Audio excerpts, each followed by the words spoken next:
Bagaimana caranya sekarang Tuhan? Tuhan ngasih tahu apa? Luar biasa. Kamu kan ketua kelas. Bagi kelasmu orang 30. 6 kelompok. 5 orang. Cari 6 anak pinter-pinter. Kamu salah satu.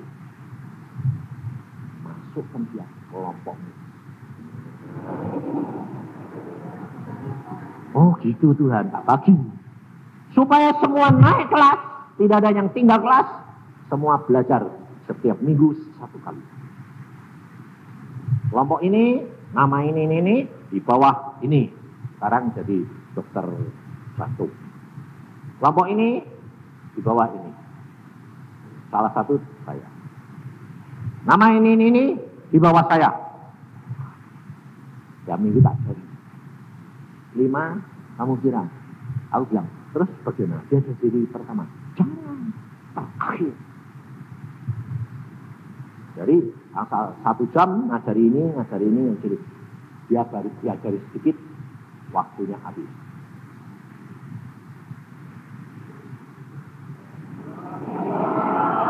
Protes dia. Loh aku belum selesai. Waktunya habis. Pulang. Nggak adil. Nah, aku kan gak bisa sendiri nanti. Wah, belajarlah yang giat. Habis itu, lama-lama dia, bagaimana caranya supaya aku bisa? Gak bisa. Harus disiplin. Sajam. Jangan merugikan orang lain.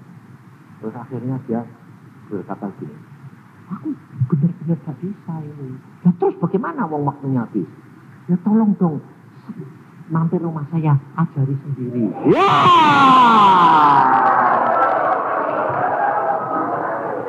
Itu yang ditunggu, tunggu. Tapi jangan ngomong. Harus keluar dari sana.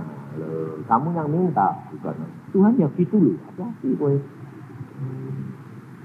Nah, jadi tiap pulang mampir rumah dia dah.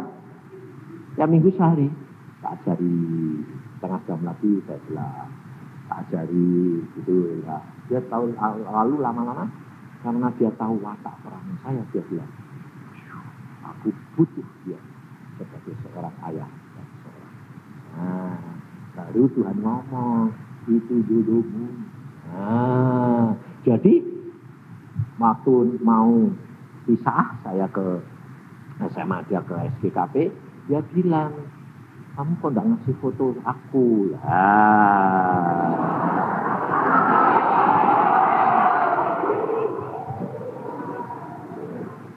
Nah, baru saya ngomong, kenapa? Buat apa foto? Ya enggak apa-apa, kan kita sudah teman baik. Oke, saya bilang, kamu tahu ibumu siapa? Nah, baru tahu. Kamu Tuhan berkata, ya, ini. Tapi saudara tahu, seluruh keluarganya menentang. Kenapa? Tetap tahu watak saya, kaku, disiplin, tidak mengasihi, kelihatannya tidak mengasihi. Nah, jadi jangan kira kalau jodoh dari Tuhan, semua mulus, nonsen. Malah iblis tahu, lawan. Gagal. Tapi saya selalu bilang, Tuhan yang menetapkan, tidak apa-apa. Akhirnya mereka seluruh keluarganya bilang apa? Yang paling bahagia kan? Kita yang paling bahagia. Maka dari itu saudara, dengan Tuhan luar biasa. Tidak usah khawatir apapun terjadi, ya. Jadi sudah tahu toh ya? Mau kehendak Bapak atau kriteria sendiri boleh? Boleh. Tapi kamu harus bayar harganya. Bagaimana kalau belum peka dengan suara Tuhan? Kita tanya, lalu iblis yang jawab pertanyaan kita. Apakah Tuhan akan beritahu atau bagaimana tindakan kita? Firman Tuhan berkata apa? Masakan kalau kamu minta roti diberi ular? Ya tergantung hatimu dah. Tuhan nggak bakal. Kalau kamu tanya, kamu belum peka, tidak bakal Tuhan izinkan itu menjawab. Kalau hatimu peka dan nurut, menyerah dan punya motivasi hati yang menantikan Tuhan, Tuhan pasti jawab. Gak usah takut, gak bakal dikasih ular. Tuhanmu Tuhan yang luar biasa. Tergantung percayamu, ya. Jangan pakai ini. Ini kalau tanya begitu itu pasti masih pikir, tahu ngerti nanti iblis po Tuhan. Nah, ya mau ukur-ukur lagi. Gak sampai. Apa yang dimaksud dengan Wahyu 22 ayat 18-19? Dan bagaimana contoh-contohnya menambahi atau mengurangi firman tersebut? Nah, di dalam Wahyu 22 ayat itu jangan kamu mengurangi, jangan kamu menambah. Maksudnya itu gini, seperti yang saya tadi katakan tadi loh, yang permulaan tadi. Kalau Tuhan suruh berhenti, ya berhenti. Contohnya saya khotbah. Lalu Tuhan bilang berhenti. Tapi orang-orang masih bilang apa? Terus. Lalu saya terus. Itu nambah. Ngeri. Kalau berhenti ya berhenti. Dipermalukan ya sudah. Saya ngalami loh saudara.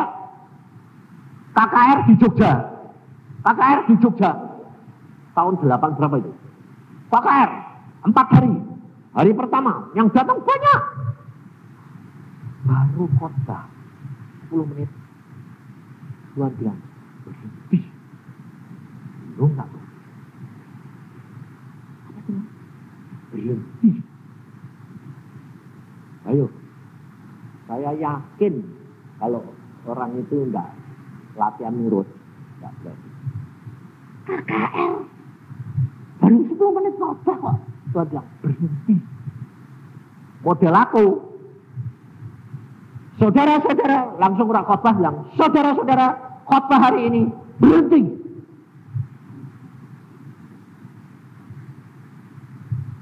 Besok diteruskan. Mengapa? Gak tahu. Tuhan itu bilang berhenti. Saya turun. Pendeta ini marah. Saudara. Wah, hamba Tuhan apa itu? Ngaco. Saya dimarahi. Saya sudah biar. Tapi 4 hari diterusin. Akibatnya apa? Setelah itu saya KKR di tempat gereja lain. Pendeta ini datangi pendetanya. Oh jangan manggil nanti kacau. Gini. Saya sudah datang sore itu jam 3. Nanti sore jam 7 KKR. Tidak jadi. Ganti hamba Tuhan orang lain, saya disuruh pulang. Saya ya nggak apa-apa kok. Saya bilang, oh nggak apa-apa kok. Saya pulang nggak apa-apa. Terus saya bilang ya Tuhan gini, Tuhan bukan salahku loh ya. Aku nggak boleh khotbah kok. Diusir kok. Ya wis. Tuhan bilang apa? Aku akan potong. Kamu bukan yang diusir. Aku yang disakiti hati. Gara-gara pendeta itu. Dalam waktu 3 bulan. 3 bulan kemudian mati. Pendeta. Aku bilang sama Pak Samuel yang buat Semani. Sam, Tuhan marah Sam. Kenapa? Pendeta itu baru umur 47. Tuhan nanti 3 bulan. Masuk sih kok. Aku sudah minta ampun tapi Tuhan bilang tidak. Mati. Mendadak mati. 3 bulan kemudian saya telepon Pak Samuel. Oh mati sungguh loh. Ayah yang itu harus mati. Tak pun. Aku setelah berhenti saya sampai rumah saya doa. Tuhan, kenapa sih Tuhan kok berhenti? Kan engkau satu permalukan. Kedua, gak bisa diterima. Tuhan bilang apa? Kamu tahu, kalau kamu gak berhenti pada saat itu, jemaat dan kamu bunuh setan. 2.000 setan masuk ke gereja. Karena ada satu dukun di situ. Dia dengerin dia bilang, kalau hamba Tuhan ini peka menurut Tuhan, pasti dia berhenti khotbah. Tidak. Maaf ya, mati. Aku bilang, loh Tuhan, engkau kan maha kuasa.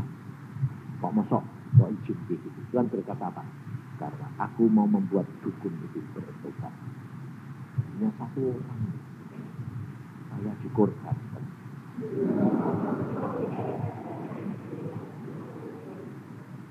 Ngerti kan? Dikorbankan. Terus malam itu saya dikasih penglihatan. Saya di atas lenteng. Tapi lantainya kata. Saya di atas. Saya lihat. Setan gundul itu tinggi saumah. Mepet dek plafon. Saya bilang gini. Mana Yusa? Mana Yusa? Mau tak bunuh. Nah, oh pantesan Tuhan. Ini iblis ini yang nyari kamu, nyari saya Tuhan. Iya. Dia mau bunuh kamu. Ya aku tahu. Kalau kamu nggak bisa dibunuh, semangatnya tenang. Aku sayang mereka. Ya, kamu yang saya korbankan. Dikorbankan. Nah, saya itu nakal. Kalau tahu gitu terus tak ketok-ketok. Katanya, tok tok tok tok tok. Marah. Aku begini. Gundel. Aku di sini. Kamu nggak bisa sama aku. Aku bilang gitu terus. Aku ingat anak istriku. Tuhan, anak istriku. Tuhan bilang, sudah aku angkat juga peliharakan dia. Karena kamu nurut, bayar harganya dipermalukan dan direndahkan. Jemaat karena jemaatnya tertolong, istrimu pun aku tolong. Ngerti cara Tuhan? Ngerti saudara?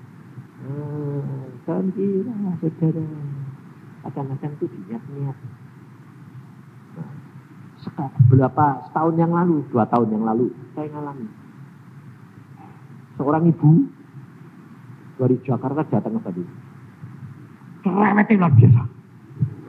Waduh, aku sampai gini. Wantesan orang perempuan. Soalnya kaya raya. Orang kaya raya itu kan susah jatuh. Waduh, ngomong 2 jam. Tuhan, orang ini kaya apa sih Tuhan? Ngeri. Setelah 2 jam, Tuhan ini ngomong, marahin. Waduh, dia sudah selesai, tak marahin. Cerat! Makanya kamu gak ditolong Tuhan, gini. Kamu ngomong gini, menghakimi. Nangisnya 2 kali lipat. Sampai goyang.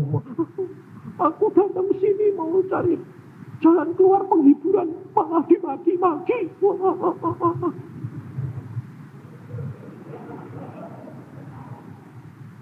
Setelah ngono, saya nungguin. Saya dengar Tuhan ini ngomong begini. Ngomongin gini. Biasa, kamu sih cari Yusa, tidak cari aku. Makanya kamu dimaki-maki.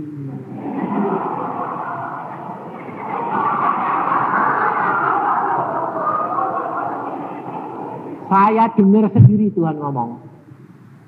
Terus ngomong gini. Makanya dari aku yang mengerti hatimu itu cuma aku.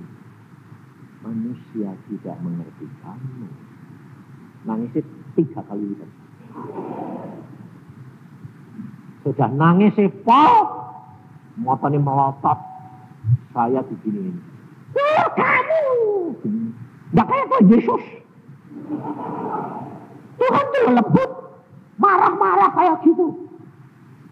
Aku bilang, ngerti loh. Cari Yesus, jangan cari saya. Apa aku ya turut jengkel dah. Aku disuruh marah ibarat dia dibener ke aku salah.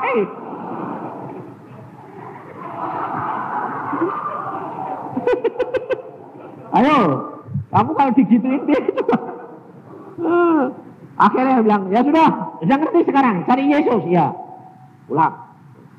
Aku genten acara sama Tuhan. Enggak pulang, enggak naik ke atas, saya bilang, Tuhan, kamu bagaimana sih Tuhan? Aku bakal marahin, dia bawa orang, bawa lulus. Tuhan bilang, Pak, bisa, kamu harus yang nikah syukur. Apa kan? sampai sekarang kamu belum mengerti aku, seperti apa?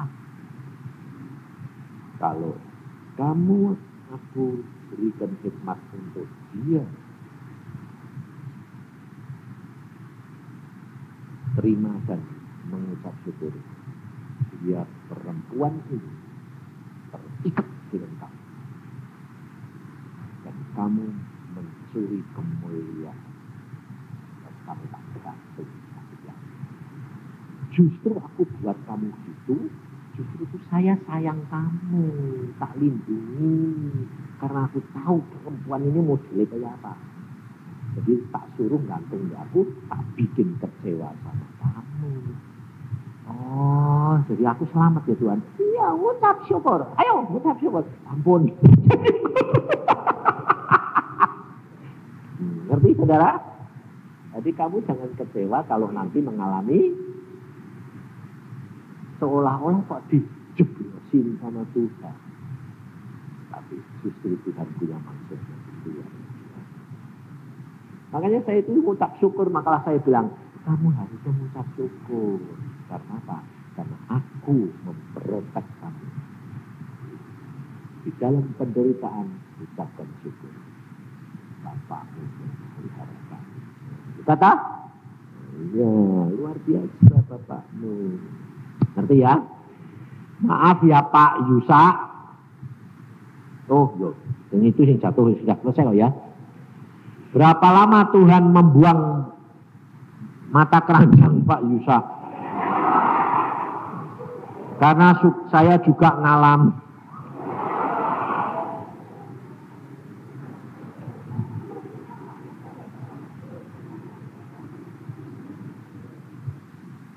Mata keranjang itu bawaan. Dan ternyata papa mama saya enggak mata keranjang. Tapi saya super mata keranjang. Sampai saya tanya sama Tuhan gini, Tuhan, nanti kok super mata keranjang ini papaku enggak, mamaku enggak, dari siapa? Engkongmu. Engkong yang mana? Dari papahmu, engkongmu mata keranjang. Mamahmu, papai mata keranjang luar biasa. Lah kok numpuke nggonku situ? Kan 3 turunan.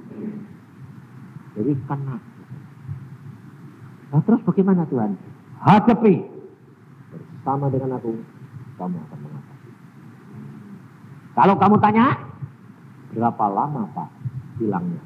Maksudmu itu hilang sedikit-sedikit atau sama sekali? Oh, beda toh? Kalau sama sekali. Kalau sudah mati.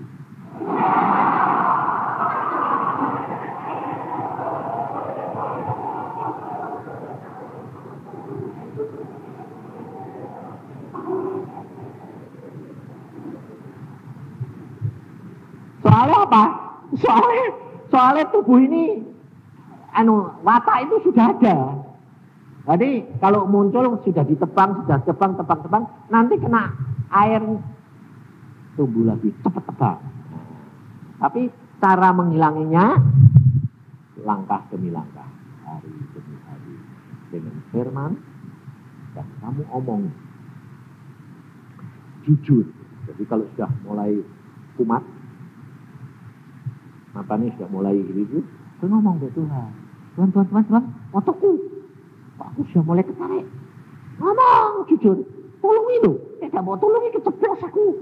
Nah, jadi kadang-kadang masih diizinkan kejeblos sedikit, tapi enggak bisa.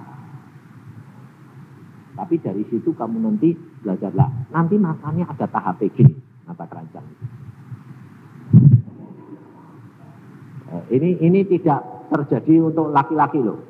Perempuan sekarang banyak yang mata keranjang. Hati-hati. Saya konseling banyak perempuan sudah punya suami masih gandeng jejaka sampai dia bilang, Pak, aku ini bagaimana Pak? Suamiku baik loh Pak, tapi aku kok masih kepengen kok mata keranjang? Ya kayak kamu Pak. super mata keranjang mah. Kamu lebih susah saya bilang karena kamu perempuan. Iya Pak, tolongin dong. Caranya mesti banyak firman dan jujur di hadapan Tuhan. Nanti kamu di hadapan itu menjadi tahap pertama. Tahapnya pertama adalah kalau kamu sudah sampai ke tingkat sampai gini, cuma bisa lihat keindahan perempuan lain, bentuk tubuhnya indah semua, tapi tidak bisa masuk. Cuma sekedar lihat indahnya, lalu bisa ngomong gini, perempuan itu besar ya Tuhan. Ya kasih tubuh yang bagus, sampai gitu Pak. Nah, saya itu karena sudah biasa sama istri saya sampai minta tolong. Jadi kalau saya pergi sama istri saya, ada perempuan cantik atau ini dulu loh ya, jangan sekarang loh ya. Sekarang sudah sampai tahap sudah hilang. Terus saya bilang, yang cantik ya yang, wush, bagus loh yang, ininya, bagus. Istri saya itu bisa mengerti, tidak sendiri, malah ngajari. Tapi ini kurang saya. Ngerti ya? Nah dari situ saya bilang, Tuhan itu. Nah ini lihat kamu punya istri sini. Ini kamu punya sini. Indah mana? Lama berkurang. Ya. Kalau engkau sudah mulai masuk ke pikiran Mbok Bayake, kamu ngusirnya seminggu baru bisa bersih lagi. Kalau sudah Mbok Bayake sebulan, makanya jangan bayang susahnya luar biasa. Nah, nanti lama-lama hilang sampai seperti yang saya alami sekarang karena sudah di brainwash. Jadi setiap kali timbul foto ngomongnya gini, kamu bayangin untungnya apa? Wong kamu mau berbuat ya gak berani, wong takut ya Tuhan, rugi. Kamu berbuat dihukum Tuhan, rugi. Udahlah, nikmati lihat aja. Tapi mengucap syukur karena kamu sudah diberi. Ngerti? Nah, saya sekarang dipenuhkan. Saya kepengen moloh, saya dapat. Karena bar tipis sudah kawin kan mekar. Punya anak satu kan mekar. Moloh. Nah, Tuhan bilang gini, hasratmu kesampaian, istrimu sekarang moloh tuh cinta. Nah, itu kesampaian masa lalu kan, jangan-jangan sudah berapa puluh tahun kan kesampaian kan, wah sayang lah ya dah. Terus model tipis, gak kepingin, aku dulu gak punya tipis. Ya dah. Model moloh sekarang punya, ya dah. Terus model subur, gendut punya. Sekarang makmur. Karena apa? 73. 37 jadi 73. Nah, kan luar biasa dah. Tapi senang terus. Itu dengan Tuhan. Maka dari itu saya takut. Jangan batasi berapa tahun. Waktunya sudah singkat. Mau minta dicepetin. Jangan lama-lama. Ini tidak usah istirahat ya. Babat tasat bar pulang. Apakah kalau kita bertanya pada seseorang atau hamba Tuhan itu dikatakan sombong? Loh, di hadapan Tuhan. Nah, kalau kamu tanya sama hamba Tuhan, itu tidak sombong. Tanya, tapi motivasi hatinya mau belajar. Tapi kalau tanya ngetes, sombong. Bisa enggak nanya ngetes? Bisa, sombong. Bedanya di situ ya. Apa maksud dari tanda T yang terdapat di dalam Yehezkiel? Maksudnya itu tanda itu diberi oleh Tuhan. Tanda T itu ya tandanya Tuhan yang mau aku. Tuhan. Tambah T itu orang-orang yang ditetapkan oleh Tuhan, ini jangan kamu sama, ini jangan kamu sama. Itu sebetulnya tanda darah Yesus. Seperti kamu. Itu orang-orang yang tidak boleh dijamah sama setan. Kalau tidak diizinkan. Pak Yusak berkata di session Selasa pagi bahwa hanya Roh Kudus yang mengetahui isi hati manusia. Bagaimana menyesuaikan hal ini dengan 1 Korintus 2:11 di mana dikatakan bahwa roh manusia mengetahui apa yang ada di dalam diri manusia. Ya. Nah, roh manusia mengerti yang ada di dalam diri manusia. Tapi dia sendiri tidak bisa mengerti apa yang ada di dalam daging. Artinya, kutub-kutub yang tertanam di dalam daging, hatimu ngerti gak? Nah, tak ngerti. Roh Kudus yang ngerti. Tapi kalau Roh Kudus ngerti pikiran, ngerti daging. Rohmu tak ngerti. Makanya saya kan pernah ngomong dah, kamu punya di dalam kamu sekarang ada berapa roh? Hah? 1 sama 2? 2, rohmu sendiri sama Roh Kudus. Makanya kamu harus belajar rendah hati, gantung sama Roh Kudus. Kenapa? Dia hanya tahu sing ndok jero ati tok, yang di dalam hati. Yang di dalam pikiran, yang apa yang kamu akan berbuat belum tahu. 1.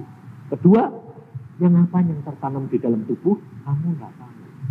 Bibit penyakit kanker, hatimu tahu nggak?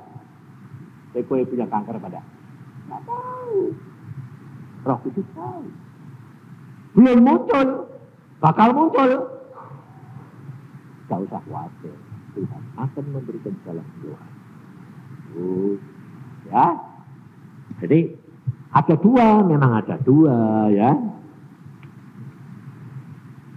Tapi maksud saya itu tidak hanya isi hati manusia yang diketahui, tetapi pikiran dan daging. Kalau roh manusia cuma tahu pikiran, daging, hatinya sendiri. Kami mengharapkan bahwa hamba-hamba Tuhan yang mengajar di TSOA menginterpretasikan hidupnya di dalam kami.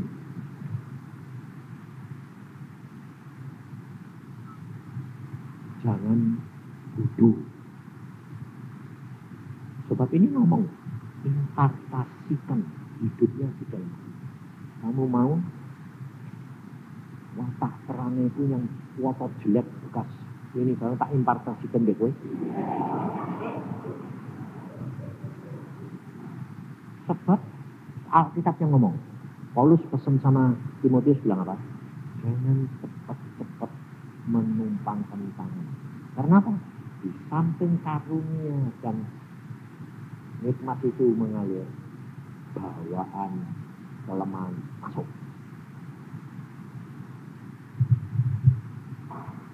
Ini dialami hamba Tuhan di Jakarta. Hamba Tuhan dari Afrika datang, doain, numangin tangan. Lalu dia bilang gini, aku kepengen ditumangin tangannya. Padahal Tuhan sudah ngomong, buat apa kamu ditumangin tangan? Tapi karena dia pikir hamba Tuhan itu lebih, dia datang, tumpangi tangan. Setelah ditumpangi tangan, saudara tahu, dalam waktu sebulan tidak pernah bisa berdoa dan membaca firman. Lalu dia datang nangis di bawah kaki Tuhan. Kenapa Tuhan? Aku udah bisa. Nah, hamba Tuhan itu kelemahannya kurang baca firman. Rasain lu. Nah. Jadi kalau kamu mau minta ditransfer, minta embarkasi, kalau susah doa, Tuhan, apa yang aku lakukan? Aku nih memang bodoh banget kok. Ini Pak, bagaimana Pak? Didoakan semua. Loh, kalau kamu didoakan semua, enggak salah. Berdoanya bagaimana? Doa dalam hati. Tuhan, berikan kepadaku yang bagianku.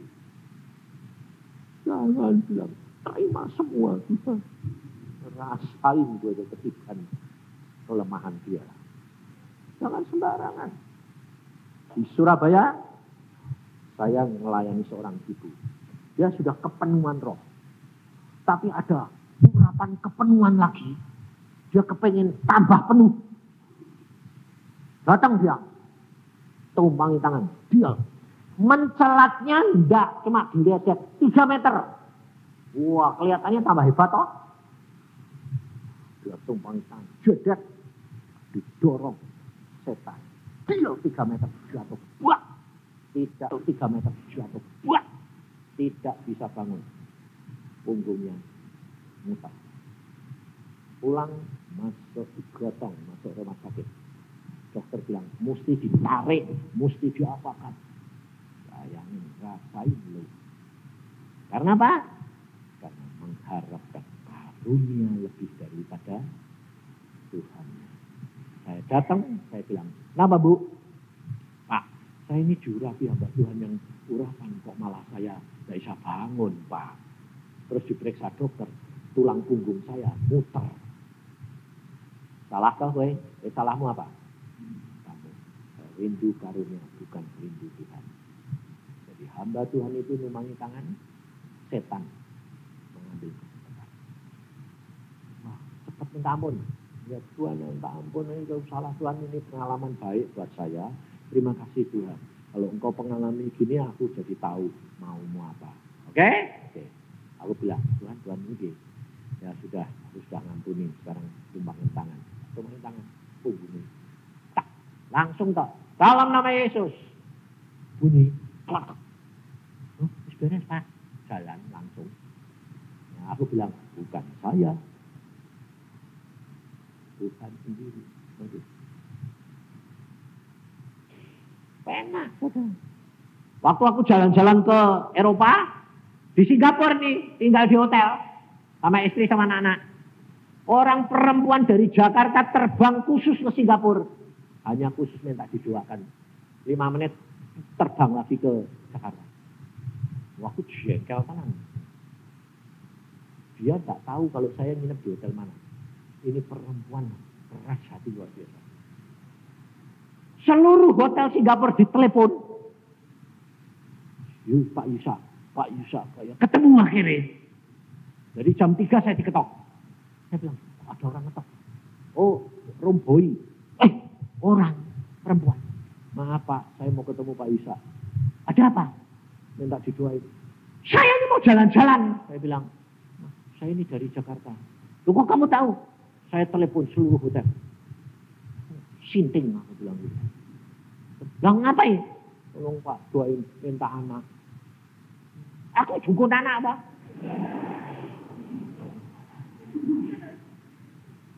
Oh, kamu sudah punya anak belum? Sudah. Perempuan 2, 10 sama 7 tahun. Oh ya sudah toh. Mau minta anak laki. Sebab di orang Tionghoa itu kalau tidak punya anak laki, saya tidak dianggap. Ada. Mas tak usir. Tuhan ini bilang gini. Kasihan. Ya sudah, duduk. Cepat. Terus Tuhan mau apa ini? Tak pikir mau anak ya perut itu. Tuhan bilang, tumpangi tangan, punggungi. Aneh-aneh gue, punggungi. Mau perut itu. Ya wis ben lah, muter. Tumpangi tangan, blok. Dalam nama Tuhan Yesus, sembuh, pulang. Punya anak. Wis, pulang kan? Makasih Pak. Aku bilang, Pak Yusak kok tahu? Tahu apa? Nah, kok dah perutku, kok punggungku? Enggak tahu, aku bilang. Kenapa? Aku ini jatuh dari kuda, punggungku patah. Sejak itu tidak bisa punya anak. Oh, ya sudah. Sekarang Tuhan bilang punggungnya sudah beres. Pulang. Karena mau bikin anak, bikin.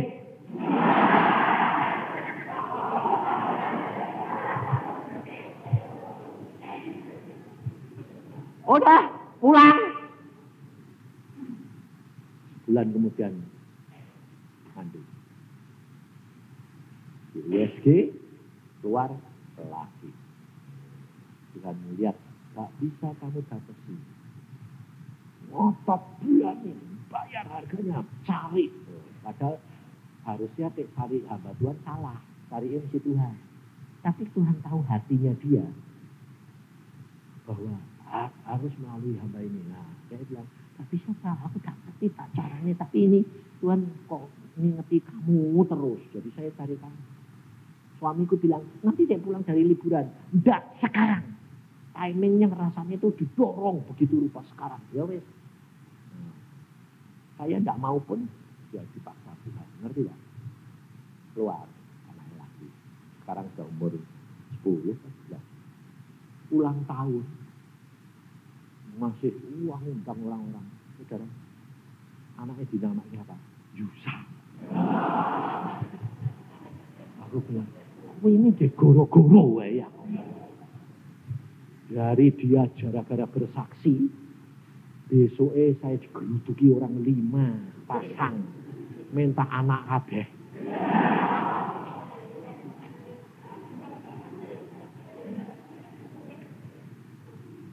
Besok itu minta anak kabeh, 5 pasang.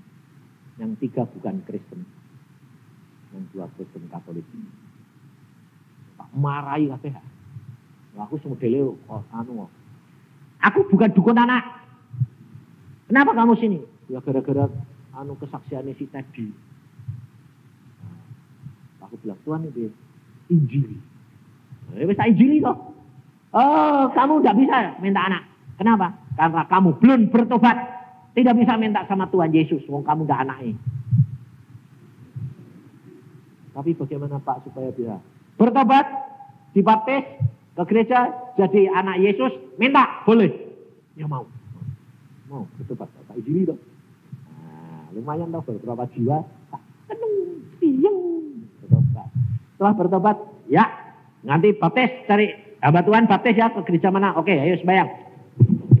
Tuhan terus apa lagi nih? Suruh baca Alkitab, bangun pagi, suami istri, berdoa tiap pagi, janji sendiri jam berapa, mau jam 5, jam 4, jam 3, habis itu tidur lagi tidak apa-apa, tapi mesti bangun baca Alkitab sama berdoa. Cuma itu Pak. Iya.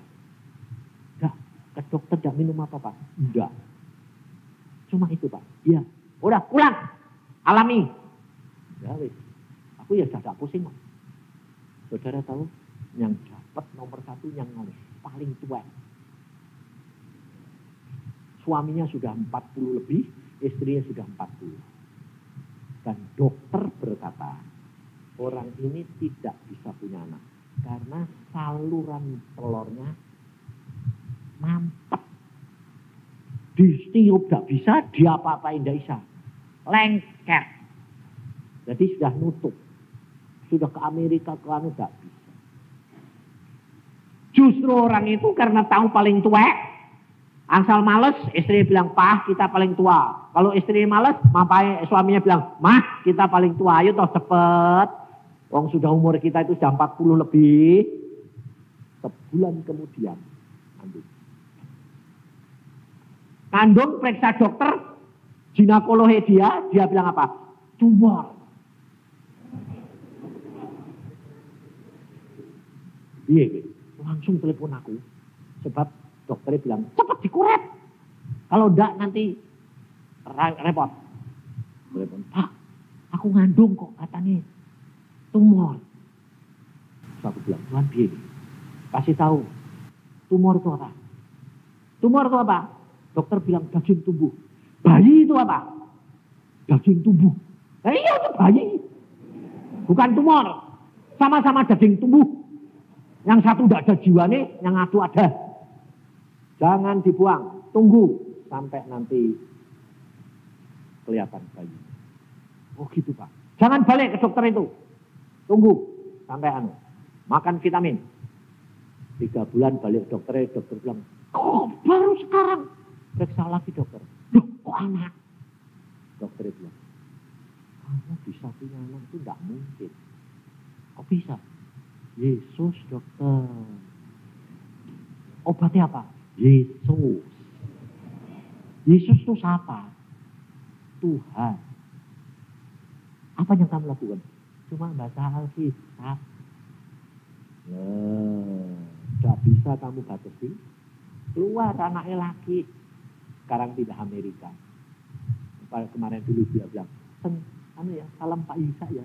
Anakku sudah gede, bagus, ganteng. Ngucap syukur ya Tuhan. Sampai sekarang aku namanya siapa ya tidak tahu. Alamatnya mana ya tidak tahu. Tidak urusan. Yang penting nanti di surga. Betul? Jangan membanggakan karena itu. Hati-hati. Terus karena satu ini jadi, yang dua tidak setia jadi, yang tiga tidak setia jadi, yang keempat 4 tahun tidak jadi. Nah dia bilang, Pak, aku mau tidak jadi karena kamu tidak setia. Kadang-kadang baca, kadang-kadang enggak. Ya betul. Mulai sekarang setia, mumpung belum telat. Tuhan bilang, belum telat. Setia. Setengah tahun kemudian, mana? Dia bilang, kok ternyata masih ada Pak? Iya makanya. Sengaja loh, kok ada Pak? Tapi kok saya mens? Iya Tuhan caranya aneh-aneh. Mens biasa, tapi anak. Loh, Tuhan luar biasa ya Pak. Makanya setia, terus. Sekarang brojol terus. Tiap bulan. Tiap tahun punya anak. 4. Yang lain cuma 1 sama 2, sing ini 4. Terus dia baca lagi, Papa nyetop pipi.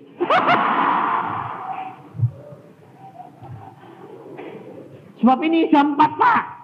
Ada brojol terus, ini tidak mandek-mandek. Tidak berhenti-berhenti Pak. Aku bilang ke dokter, bilang steril boleh. Tuhan cukup. Ya sudah. Ya tuh. Gugur kan enggak boleh, tapi nyetop boleh. Boleh. Enggak mau Tuhan, cukup. Sebar. Yang satu 5 pasang, yang satu enggak punya anak sampai sekarang. Kenapa? Tidak setia. Hanya cuma baca Alkitab dia susah kok, betul? Susah.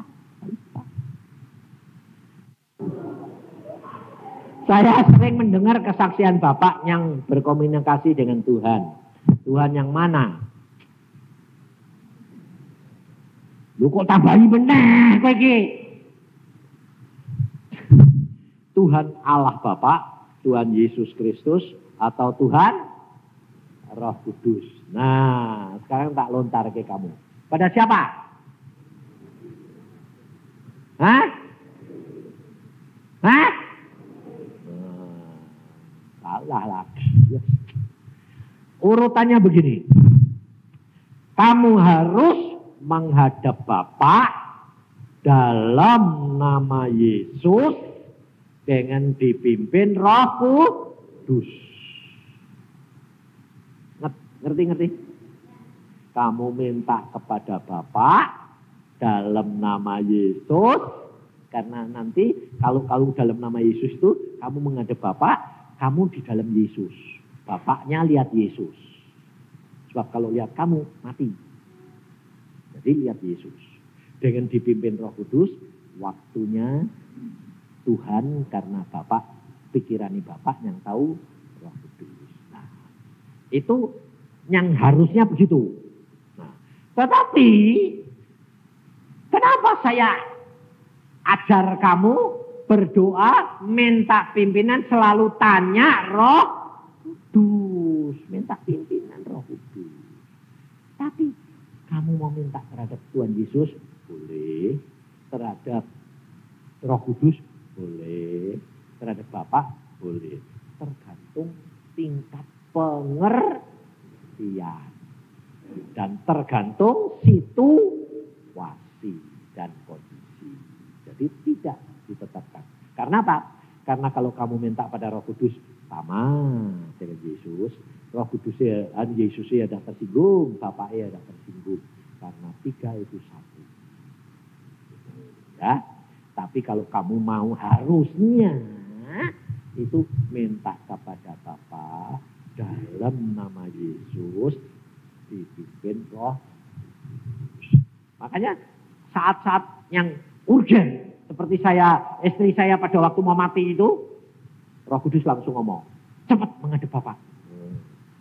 Cepat menghadap Bapa.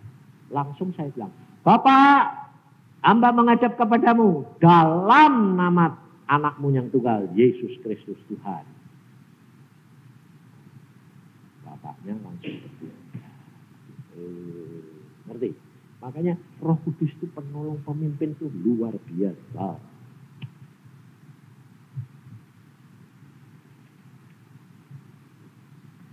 Apakah Allah itu suka bercanda? Jawabannya apa? Nah, jawab Dewi. Tuhan itu suka gurau. Sampai sekarang Tuhan itu suka ketawa. Di sana itu kalau ketawa itu wah, sak surga dengar kabeh. Tuhan lucunya luar biasa kadang-kadang. Apakah anak yang dari kecil sudah diserahkan kepada Tuhan seperti Samuel itu harus menjadi pendeta full time? Jika anak itu anak sulung, jadi hamba Tuhan diserahkan. Itu tidak hanya jadi pendeta, jadi pengusaha pun bisa jadi hamba Tuhan. Jadi pejabat pun bisa jadi hamba Tuhan. Apa saja yang Tuhan tetapkan, kamu bisa jadi hamba Tuhan. Ya. Apakah anak itu berarti buah sulung? Apa arti buah sulung? Bukan mengenai harta. Ngerti tak? Sudah ngerti tak? Buah sulung itu ya pokoknya yang punya kamu, yang punya itu mamanya kamu kerja itu. Anak pun buah sulung. Anak yang pertama laki-laki itu buah sulung. Tapi zaman sekarang anak perempuan pun buah sulung. Sebab di hadapan Tuhan sekarang ini tidak ada laki, tidak ada perempuan. Semua perempuan. Karena apa? Calon pengantin perempuan. Jadi tidak ada. Buah sulungnya Yesus kok. Tidak ada aja sekarang. Buah sulungnya Yesus. Kamu sama saya perempuan. Makanya belajar rendah hati, belajar nurut. Karena apa? Laki-laki itu paling susah nurut. Kenapa? Biasanya merintah. Padahal kamu dilatih oleh Tuhan jadi perempuan. Perempuan, jangan kepingin jadi laki-laki. Tidak masuk surga. Padahal kamu sudah punya bawaan, suka nurut. Makanya itu enak jadi perempuan. Laki tidak bisa lahir ke. Saul selamat atau tidak? Tidak. Anak-anaknya Ayub selamat atau tidak? Selamat. Wis toh. Wis.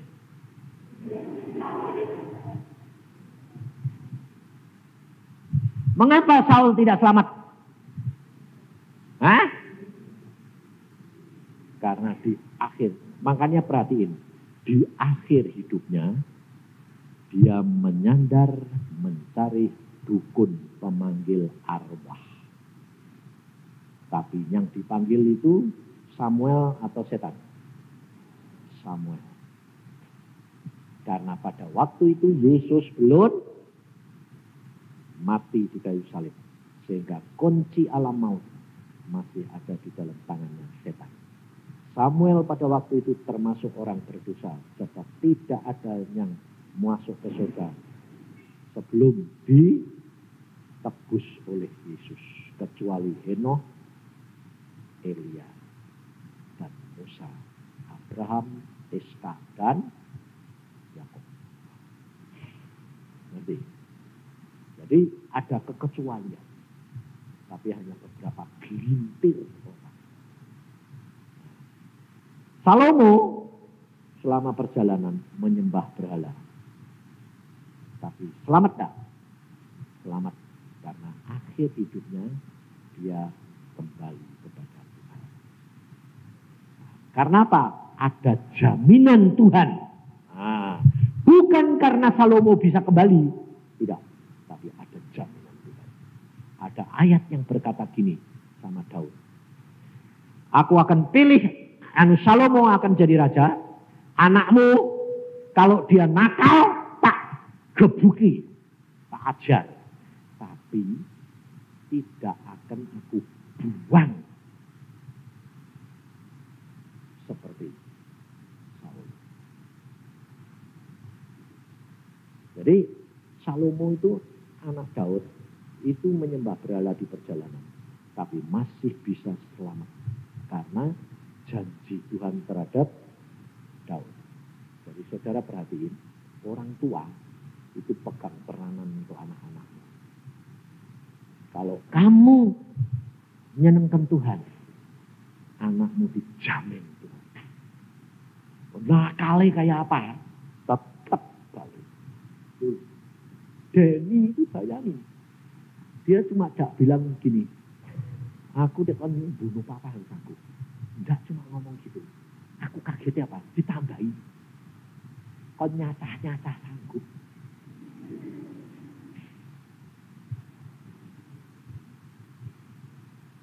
Padahal dari kecil dipilih Tuhan bilang, dia peka, dia akan nurut kepadaku. Seperti aku bicara sama Musa, aku akan bicara dengan anak. Ada tahu? Tapi yang penting kan akhirnya. Ya dah?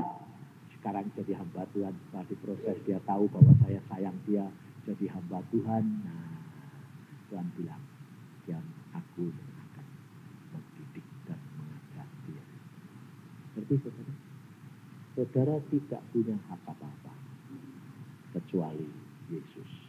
Sebab saya pernah ditanya, saya jengkel juga, saya bilang kalau kamu tidak nurut Tuhan dan nurut aku tak buang. Aku bilang gitu malah dimarahi Tuhan. Dimarahi ini gini. Kok mau buang-buang itu anakmu, anakku? Aku bilang, ya anakmu, ya anakku. Ya, kok kamu berani buang? Oh itu anakku. Lah, gak nurut kok. Gak nurut kan sementara ini. Kamu belum tahu akhirnya. Nah terus bagaimana Tuhan? Kamu berdoa, serahkan aku. Aku yang beracara dengan anakmu sendiri. Beres. Luar biasa. Makanya itu belajar nyerah dalam segala perkara. Tuhan akan bereskan. Indah pada waktu. Tapi makanya itu kamu sedang belajar ini sedang nimba teori. Nanti nek ngalami dewek, baru gue tahu susahnya kayak apa. Ya, sakit susah. Nginjil ke cepetan salah. Telat salah. Izin tak Tuhan. Nah, tapi kalau kamu mau nurut bersama dengan Roh Kudus, luar biasa. Pasti sampai tidak bakal kejungkel. Ya dah, tidak usah takut, tidak usah khawatir. Makanya jangan keminter. Mikir. Slow saja. Leading ya.